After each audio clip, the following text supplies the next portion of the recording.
Late winter and early spring is fishing time in Victoria, and for one very, very important species that we as anglers just love to catch, and that's the snapper. They look good, they fight hard, and many anglers pride themselves on being able to catch snapper, not only numbers of them, but big ones. There's a whole different host of techniques you can use to catch them, but for the most part, it's about bait fishing. But these days, lure fishing is also coming into it, and that's creating a whole new cycle of fishing and different options for you as anglers. And a lot of people actually say to me, why do the fish go in the shallows? Because there's a lot of food there. There's crabs, there's bass yabbies, there's worms, there's all sorts of things going on. And in that rough weather, they get all stirred up and the snapper will come in to feed on all them. Out here, they're probably feeding more on the scallops and bits and pieces that are on the bottom.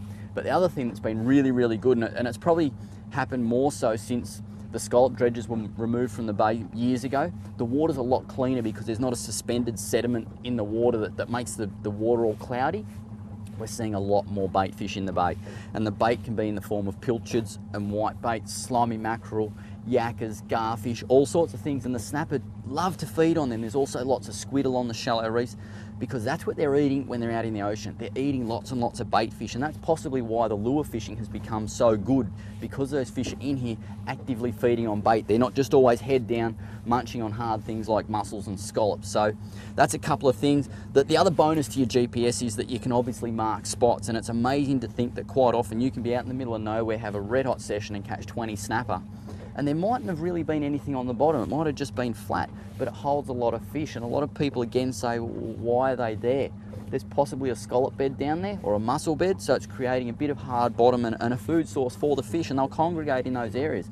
They know where the food is, and that's where they're going to be. So GPS is very, very handy to be able to go to spots that maybe someone's given you a mark, or you can read a book and get something like the outer artificial mark or something like that. But it's also just handy, as I said, you can find great little areas on your own, and everyone has their own little secret spot. GPS makes life so much easier. Also makes navigation at night very easy because you can follow trails and paths. You can see where you actually are rather than where you think you are. And one thing I really, really love about this snapper fishery down here is it's built around our major city. Basically, people live the whole way around the perimeter of Port Phillip Bay. There's not too many fisheries in the world that are as good as our snapper fishery, where the major population lives around it.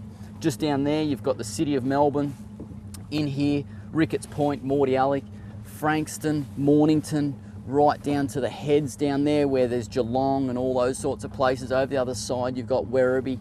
It's a very, very exciting fishery. It's a very, very exciting time of year. So you've got your GPS, you're all sorted, you learn to use them.